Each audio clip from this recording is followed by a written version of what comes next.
들어 의에 이르고 믿음으로 시인하여 구원에 이르느니라. 아멘. 이 시간 예배하러 오신 여러분을 진심으로 환영하고 축복합니다. 예, 기도가 너무 은혜 있었습니다. 예, 오늘 말씀은 오직 말씀이 내게 가까워입니다. 이 말씀이 여러분에게 큰 은혜가 되시기를 간절히 축원합니다. 6절 7절 말씀을 보십시오. 믿음으로 말미암는 은은 이같이 말하되 내 마음에 누가 하늘에 올라가겠느냐 하지 말라 하니 올라가겠느냐 함은 그리스도를 모셔 내리려는 것이요 혹은 누가 무저갱에 내려가겠느냐 하지 말라 하니 내려가겠느냐 함은 그리스도를 죽은 자 가운데서 모셔 올리려는 것이라. 여러분 5절에서 율법으로 말미암는 의로 하여금 자기 주장을 하게 했던 바울은 이제 6절에서 믿음으로 말미암는 의를 등장시켜서 자신의 말을 하게 합니다. 여기 6절에서 8절 말씀은 모세의 고별 설교의 마지막 부분인 신명기 30장 11절로 14절 말씀입니다. 신명기 30장 11절로 14절 함께 읽겠습니다. 시작. 내가 오늘 내게 명령한 이 명령은 내게 어려운 것도 아니요 먼 것도 아니라 하늘에 있는 것이 누가 우리를 위하여 하늘에 올라가 그의 명령을 우리에게로 가지고 와서 우리에게 들려 행하게 하랴 할 것이 아니요 이것이 바다 밖에 있는 것이 아니니 내가 이르기를 누가 우리를 위하여 바다를 건너가서 그의 명령을 우리에게로 가지고 와서 우리에게 들려 행하게 하랴 할 것도 아니라 오직 그 말씀이 내게 매우 가까워서 내 입에 있으며 내 마음에 있은즉 내가 이를 행할 수 있느니라. 여러분 이 말씀은 본래 하나님이 모세를 통해 이스라엘에게 주신 율법이 그 깊은 신비를 탐구하기 위하여 하늘에 올라가거나 또는 바다 저편에 건너가듯이 애를 써야만 알 수 있는 어려운 것이 아니라 오히려 그들에게 매우 가까워 그들의 입에 있고 그들의 마음에 있어 이해하기도 쉽고 행하기도 쉽다는 의미로 주어진 말씀입니다. 바울은 이 말씀을 구원의 진리가 우리 앞에 아주 명료하게 펼쳐져 있어서 그것을 발견하는 것이 그렇게 어려운 것이 아니라는 말씀으로 풀어내고 있습니다. 여기 6절에 내 마음에 누가 하늘에 올라가겠느냐 하지 말라는 말씀과 7절에 누가 무저갱에 내려가겠느냐 하지 말라는 말씀은 절대로 그렇게 말하지 말라는 뜻으로서 사람이 그 힘으로 하늘에 올라가거나 무저갱에 내려가는 것이 결코 불가능하듯이 율법을 행함으로써 하나님 앞에 의롭게 되는 것은 절대로 불가능하다는 말씀입니다. 여러분 사람이 하늘에 올라갈 수 있다고 생각하는 것 또 무저갱에 내려갔다가 다시 올라올 수 있다고 생각하는 것은 어리석은 교만이며 허황된 망상입니다. 이와 같이 사람이 하나님 앞에서 자신의 행위로 의롭게 된다고 생각하는 것도 어리석은 교만이며 허황된 망상입니다. 인간은 그 누구도 자신의 힘으로 하나님의 의를 결코 만족시킬 수 없으며 또 그럴 필요도 없습니다. 왜냐하면 우리를 의롭다 하시기 위하여 그리스도께서 하늘 보좌를 버리시고 우리와 같은 육신의 모양으로 친히 이 땅에 내려오셨기 때문입니다. 요한복음 3장 12, 13절을 보십시오. 내가 땅의 일을 말하여도 너희가 믿지 아니하거든 하물며 하늘의 일을 말하면 어떻게 믿겠느냐. 하늘에서 내려온 자 곧 인자 외에는 하늘에 올라간 자가 없느니라. 여러분 오직 예수님만이 하늘에서 내려오시고 하늘로 올라가셨습니다. 오직 예수님만이 하나님의 의를 만족시키셨습니다. 그런데 예수님은 그뿐만 아니라 그 의를 믿는 우리에게 전가시켜 주셨습니다. 그런데도 여전히 자신의 힘으로 하늘에 올라가려 하는 자들은 율법의 행위로서 하나님 앞에서 의를 얻으려 하는 자들은 하나님이 그리스도를 통해 이루어 놓으신 구속의 역사를 가소평가하는 자들입니다. 하나님이 그리스도를 통해 이루어 놓으신 구원 사역을 인정하지 않으려 하는 불신앙의 사람들입니다. 이들은 자신들의 행위로 그리스도를 하늘에서 모셔올 수 있다고 여전히 믿고 있는 자들인 것입니다. 7절 말씀에 누가 무저갱에 내려가겠느냐는 말씀은 신명기 30장 13절에 바다 대신 무저갱 아비손이라는 단어를 사용한 것입니다. 이 무저갱 아비손은 히브리어 테흠의 역어입니다. 이는 바닥이 없는 심연, 적그리스도나 귀신들의 감옥 또는 너무나 깊고 어두워서 산자의 영향력이 전혀 미치지 못하는 죽은 자들의 세계를 가리킵니다. 그런데 전통적으로 히브리 문학에서 바다는 음부나 지옥과 같은 심연의 개념으로 쓰였습니다. 그래서 바울은 그 의미를 더 확실하게 하기 위하여 바다 대신 무저갱이라는 단어를 사용하였습니다. 여러분, 바울은 사람이 구원을 얻기 위하여 자신이 무저갱까지 내려갔다가 올라올 필요가 없다고 말합니다.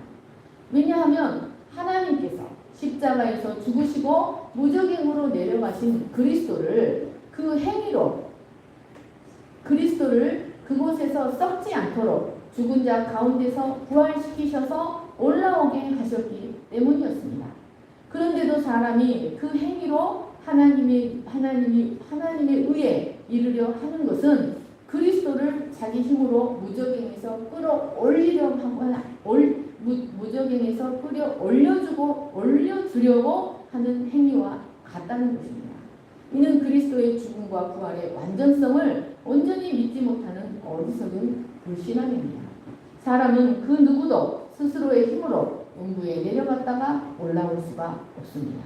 여러분, 하나님은 이런 사람들을 향해서 나를 헛되이 경배하는도다 라고 말씀하십니다. 여러분, 이들은 하나님의 의로움보다 자기 의로움을 주장하는 자들입니다. 하나님의 영광보다 사람의 영광을 더 사랑하는 우상 숭배자들입니다. 구원은 인간이 온갖 노력으로 쟁취하는 것이 아니라 하나님이 모두 이루어 주신 것을 믿음으로 받아들임으로써 우리의 삶에서 구원이 완성되어져 나갑니다. 구원은 시작부터 완성까지 전적으로 하나님께서 친히 이루어 가시는 하나님의 선물입니다. 하나님은 그 길이 결코 어려운 길이 아님을 모세와 바울을 통해 명쾌하게 말씀하셨습니다.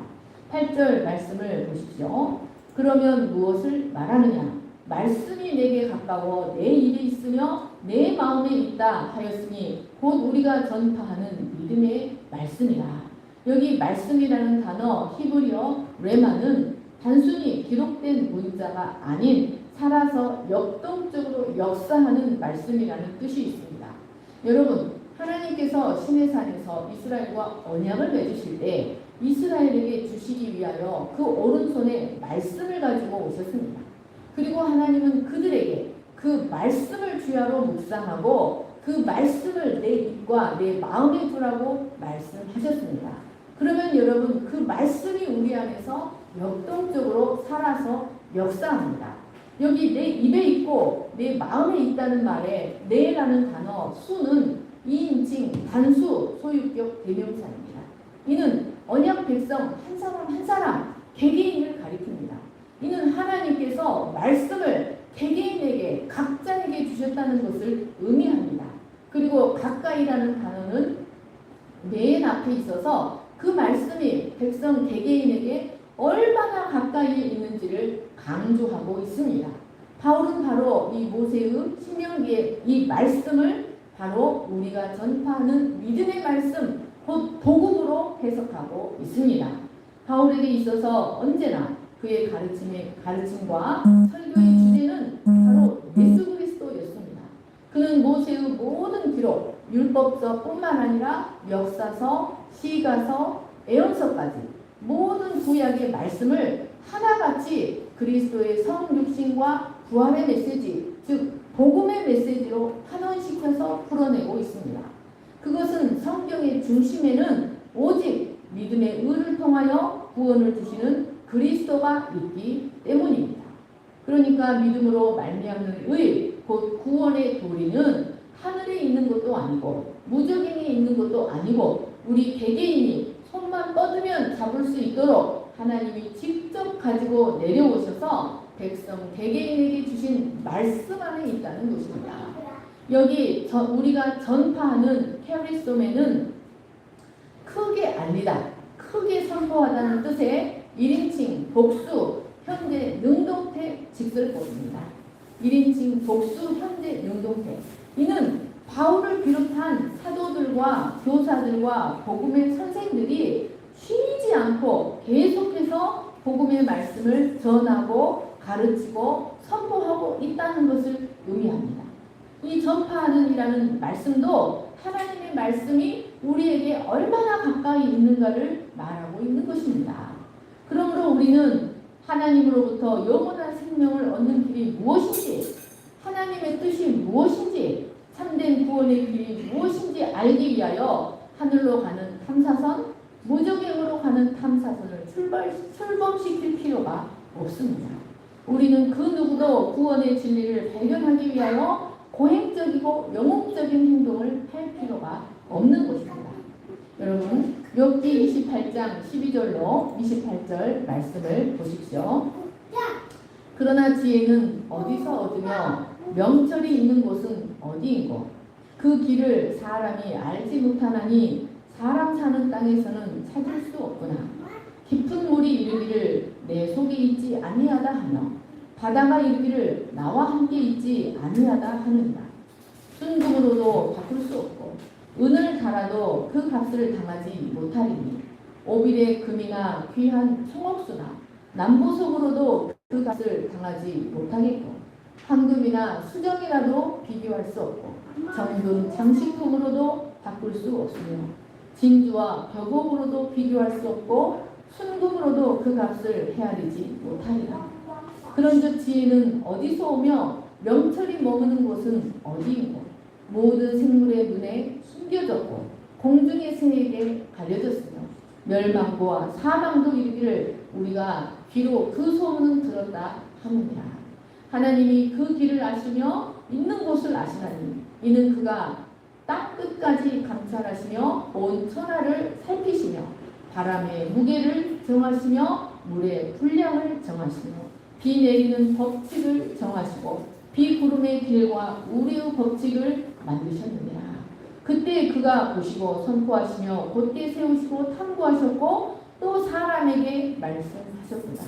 함께 읽겠습니다. 시작. 보라, 주를 경외함이 지혜요 악을 떠남이 명철이다. 여러분, 구원의 길을 찾아 헤매는 우리에게 절대적으로 필요한 자세는 범사의 주를 신뢰하는 것입니다. 범사의 주를 인정하는 것, 범사의 주를 경외하고 신뢰하는 것입니다. 여러분, 우리는 하나님이 우리 구원에 필요한 모든 것을 말씀에 모두 계시해 놓으셨다는 것을 온전히 믿어야 합니다. 뿐만 아니라 하나님은 그것을 우리가 이해할 수 있도록 진리의 성령까지 우리에게 보내주셨습니다. 그러므로 그리스도 예수 안에 있는 구원을 발견하는 길은 결코 어렵지 않습니다. 하나님 앞에서 매번 의롭다고 인정을 받는 길은 결코 어렵지 않은 것입니다. 오직 하나님께서 그리스도로 말미암아 모두 이루어 놓으신 그 구원을 온전히 믿고 매번 하나님 앞에 믿음으로 서는 것입니다. 그런데도 자기 의를 세우기를 좋아하는 사람들, 혼미함으로 복음을 이해하지 못한 사람들이 그 복음을 비상식적이며 어려운 것으로 혼미한 것으로 만들어 버렸습니다. 여러분, 우리는 하나님으로부터 이해하기 어렵고 비상식적이고 불가능한 노력과 고행을 하라고 부르심을 받은 것이 아닙니다. 사도행전 16장 30, 31절을 보십시오. 그들을 데리고 나가 이르되 선생들이여 내가 어떻게 하여야 구원을 받으리까 하거늘 이르되 주 예수를 믿으라. 그리하면 너와 내 집이 구원을 받으리라. 이 말씀은 바울이 빌립보에서 복음을 전하다 감옥에 갇혔을 때 한밤중에 신라와 함께 기도하며 하나님을 찬송하자 큰 지진이 나서 옥토가 움직이고 문이 열리며 모든 사람의 매인 것이 다 벗어지고 말았던 이야기입니다. 그러자 간수는 자다가 깨어 옥문들이 열린 것을 보고 죄수들이 다 도망한 줄로 알고 칼을 빼어 자결하려고 하였습니다. 이때 바울이 간수를 말렸고 간수는 내가 어떻게 하여야 구원을 얻으리까라고 물었습니다. 이런 그에게 바울은 하늘에 올라가거나 음부에 내려가야 한다고 말하지 않았습니다. 단순히 하나님의 아들 예수 그리스도를 주로 믿으라고만 하였습니다. 여러분, 그러니까 우리는 오직 처음부터 끝까지 우리 안에서 구원을 이루어 가시는 하나님을 믿음으로 바라보도록, 하나님 앞에 믿음으로 서도록 부르심을 받은 자들입니다. 그런데도 사람들은 여전히 사람들이 세워놓은 여러 가지 표준과 전통 아래서 스스로의 힘으로 하늘에 올라가고 무적행으로 내려가려는 듯 예를 쓰며 고통스러운 신앙생활을 하고 있습니다. 신비주의자들은 대단한 고행과 금식 같은 것을 해야만 우주 속에 충만한 기운으로 존재해 계시는 하나님이 사람들 속에 들어온다고 가르칩니다. 이들은 고행에 가까운 정기적인 기도를 통해 자기 자신에 대해 완전히 죽은 무념무상의 상태에 이를 때 하나님과 하나가 된다고 말합니다. 그리고 먼저 영광의 경지에 이른 자들이 무지하고 무능한 자들을 이끌어줄 수 있다고 말합니다. 그러나 여러분, 이들은 절대적으로 사람의 영혼을 갈취하는 거짓 선생들입니다. 또 다른 예로 로마 카톨릭 교회는 그리스도는 너무나 거룩하고 영광스러운 분으로 우리에게서 멀리 계시기 때문에 우리를 그리스도에게 이르도록 도와주는 이가 필요한데 그가 바로 그리스도의 어머니 마리아라고 가르칩니다. 마리아를 그리스도와 우리 사이에 세워놓고 그녀가 그리스도에게 영향력을 행사할 수 있기 때문에 마리아에게 도움을 구해야 한다고 가르치는 것입니다. 실제로 로마 가톨릭 교회에 가보면 마리아 성상이나 그림들을 많이 볼 수 있는데 대부분의 성상과 그림들이 예수님을 어머니 마리아 품속에 있는 어린아이로 묘사하고 있습니다. 또한 이들은 범인들, 우리와 같은 범인들은 성자들이 세운 공력 중에서 남아 돌아가는 그 성자들의 공력을 빌어와야 하고 그들의 중보기도를 받아야 한다고 가르칩니다. 그래서 마리아의 이름으로 기도하고 성자의 이름을 빌어 기도합니다. 뿐만 아니라 7가지의 성례들을 제정하여 그것들이 구원의 필수적인 요소이므로 그것들을 행해야만 구원받는다고 가르칩니다. 그리고 사제들만이 성경을 해석할 수 있다고 가르칩니다. 하지만 이는 모두 성경의 가르침을 부정하는 행위들입니다. 이렇게 잘못된 교리들이 참으로 오랫동안 사람들을 무지와 속박이 굴레에 가두어 놓았습니다. 여러분, 우리는 구원을 위해서 마리아도 성자들도 7가지 성례도 필요하지 않습니다. 성경은 사제들이 푸는 것이 아니라 우리 바로 가까이에 우리 앞에 우리 개개인 앞에 있는 것입니다. 또 어떤 이들은 하나님의 역사에는 표적과 기사와 같은 능력의 역사가 동반되어야 한다고 주장합니다. 하늘에 올라갔다 내려온 자들, 무저갱에 내려갔다가 올라온 것 같은 자들을 통하여 나타나는 능력의 역사가 있어야만 복음의 증거라고 말합니다. 그들은 능력의 역사가 나타나지 않으면 하나님의 역사가 아니라고 말합니다. 그리고 그러한 능력을 얻기 위하여 하늘에 올라가고 무저갱에 내려갔다 온 불의 종, 불의 사자, 하나님의 종들을 의지해야 한다고 가르칩니다. 여러분, 이러한 것들은 인류 역사에서 언제나 사람들에게 막강한 영향력을 발휘해 왔습니다. 그러나 이는 참으로 성경에서 한참 벗어난 매우 위험스러운 역사입니다. 여러분, 우리는 성경에 언제 표적과 기사가 나타나는가를 기억해야 합니다.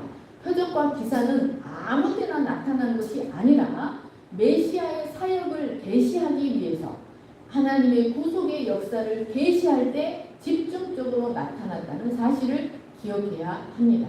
여러분, 성경에 하나님의 표적과 기사가 집중적으로 나타났던 때가 2번 있습니다. 그것은 바로 출애굽의 역사와 그리스도의 지상 사역입니다. 그런데 이 2가지 사역 모두 그리스도를 통한 하나님의 구속의 역사를 계시하기 위하여, 즉 그리스도가 어떤 분이신가, 하나님이 구속의 역사를 어떻게 이루어 가시는가를 계시하기 위하여, 구원을 믿음을 심어주기 위하여 표적과 기사를 행하셨다는 것입니다. 마태복음 12장 39절, 요한복음 6장 26, 27절을 보십시오. 악하고 음란한 세대가 표적을 구하나 요나의 표적밖에는 보일 표적이 없느니라.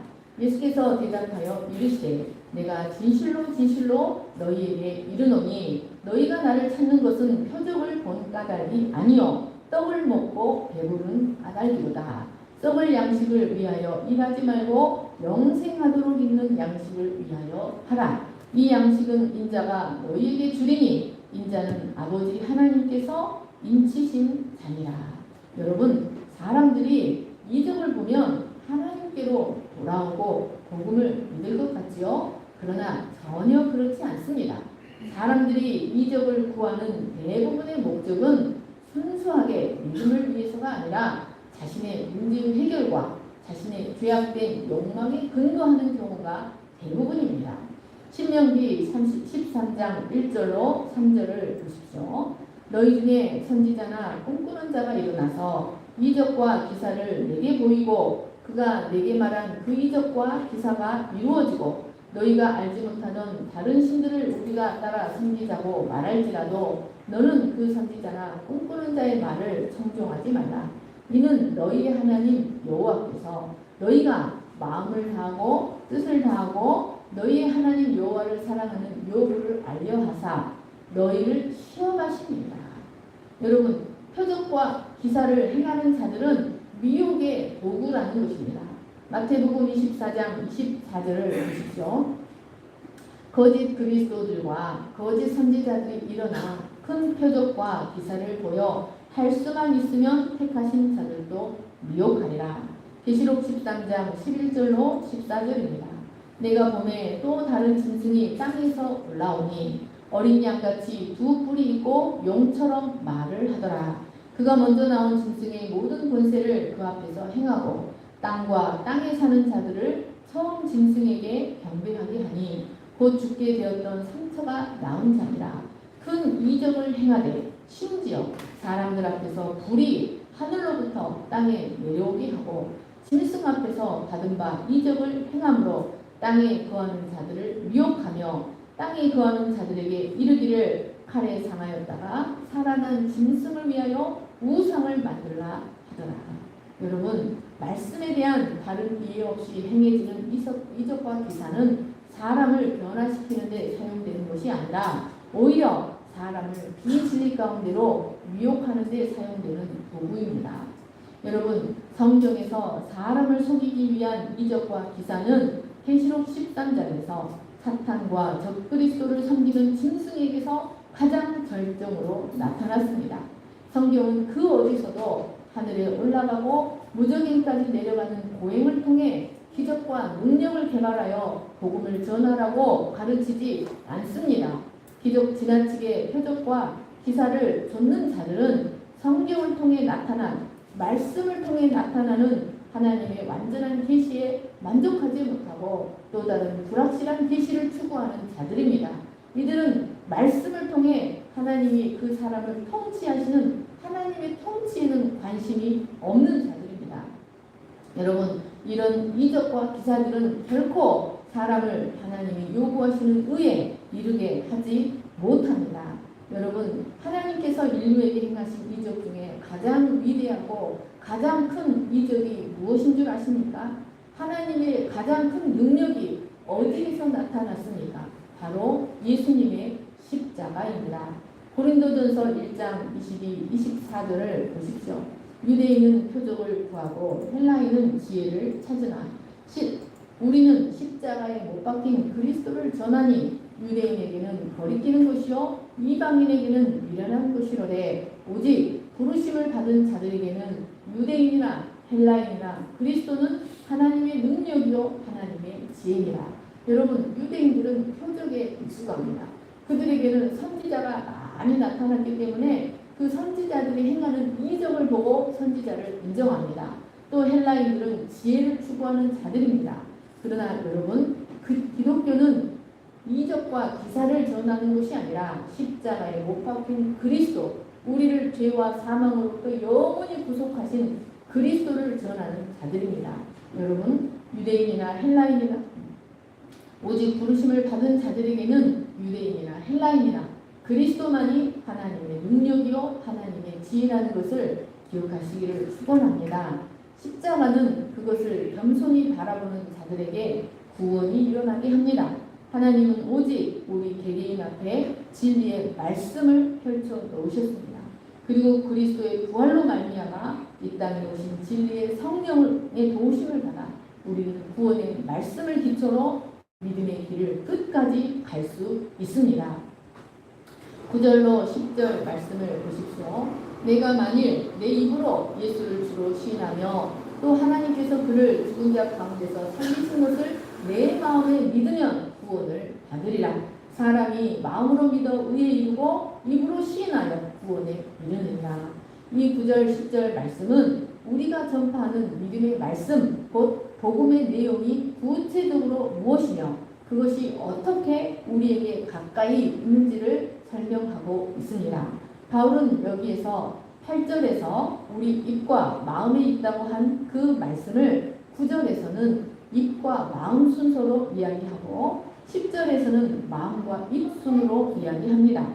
이것은 9절은 자신의 믿음을 진술하는 사람의 입장에서 쓴 것이고 10절은 구원이 이루어지는 방식의 입장에서 쓴 것이므로 별다른 큰 차이는 없습니다.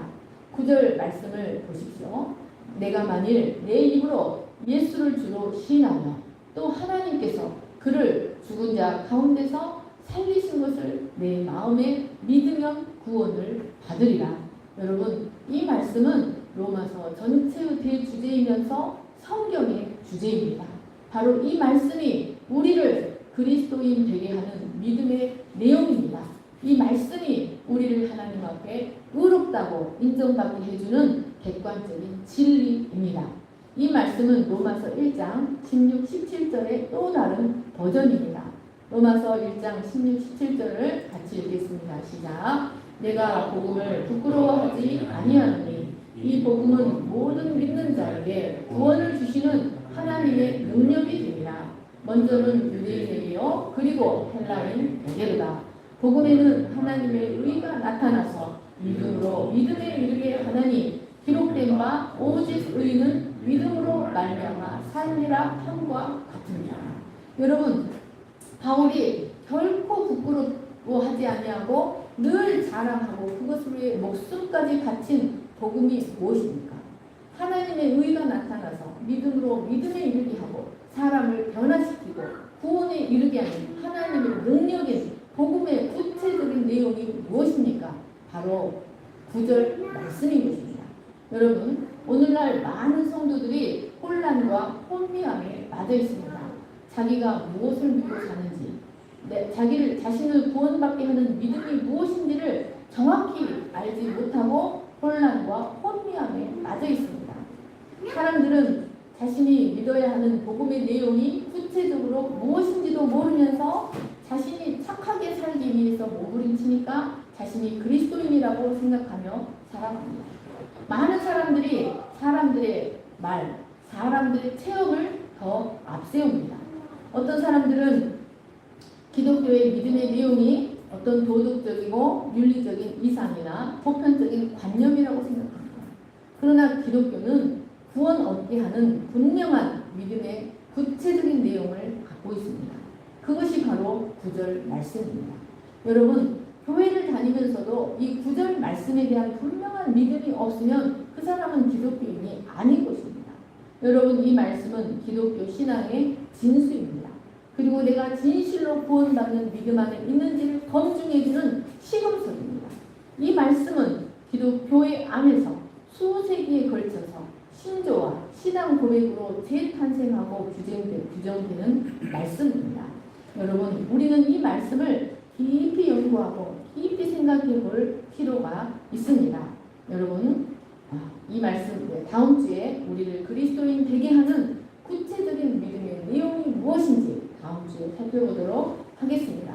예수를 주로 시인하는 나의 생사화복의 예수님만이 하나님이시고 예수님만이 우리의 생사하복을 나를 살리기도 하시고 죽이기도 하시고 나를 높이기도 하시고 낮추기도 하시고 나를 귀족이 되기도 하시고 걸음더미가 되기도 하시고 나를 여기에 있게도 하시고 저기에 있게도 하실 수 있는 절대 권능을 가진 절대 주권자로 인정하는 것을 의미합니다. 그리고 하나님께서 그를 죽은 자 가운데서 살리신 부활을 믿는 자가 구원을 받습니다. 이 말씀은 다음 주에 자세히 살펴보겠습니다. 제가 기도하겠습니다. 사랑과 은혜가 풍성하신 하나님 아버지, 우리는 지금껏 하나님의 성령의 능력으로 예수 그리스도를 주라 시인하고 구원을 받았지만 구원받은 이후 믿음의 원리를 깨닫지 못하고 우리의 구원을 유지하기 위해 또 하나님으로부터 축복을 받기 위해 우리 스스로의 힘으로 하늘로 올라가려 애를 쓰고 무적행으로 내려가려 애를 쓰는 삶을 살아왔습니다. 그러나 그런 삶을 반복하면 할수록 우리는 넘어지고 우리는 실수하고 죄에 다시 넘어질 수밖에 없는 자들이었습니다. 그래서 우리는 우리의 구원을 의심하고 우리를 향한 하나님의 사랑을 늘 의심하며 연약한 삶을 살 수밖에 없었습니다. 그러나 처음부터 끝까지 하나님은 우리의 구원을 모두 완성시켜 주셨으며 하나님은 모든 순간에 우리의 모습이 어떠하다 할지라도 하나님의 절대 주권을 인정하고 하나님을 온전히 신뢰하기를 요구하십니다. 오직 믿음만이 예수 그리스도를 보내신 하나님, 그를 우리를 의롭다 하시기 위하여 그를 죽은 자 가운데서 다시 살려내신 하나님, 그 하나님을 믿는 믿음만이 우리가 하나님 앞에 의롭다고 인정받을 수 있는 줄로 믿고 감사합니다. 하나님, 우리가 하나님 앞에 하나님이 우리에게 요구하시는 것은 오직 믿음이라는 사실을 깨닫고 하나님 말씀을 통하여 하나님이 어떤 분이신지 더 알아가게 하시며 믿음으로 자신을 세워갈 수 있도록 축복하여 주시기를 간절히 기도합니다. 그래서 우리를 얽어매는 모든 것으로부터 자유로워지고 진정한 참 자유 가운데 하나님을 기쁨으로 섬기는 저희들을 위하여 주시옵소서. 감사하며 고요하신 예수님의 이름으로 기도합니다. 아멘. 은혜의 아니면 찬양하시겠습니다. 모두 일어나셔서 찬양하시겠습니다.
놀라운 사랑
무정에게 내려가는 자기 비하와 고행을 하라고 우리를 부르지 않으셨습니다.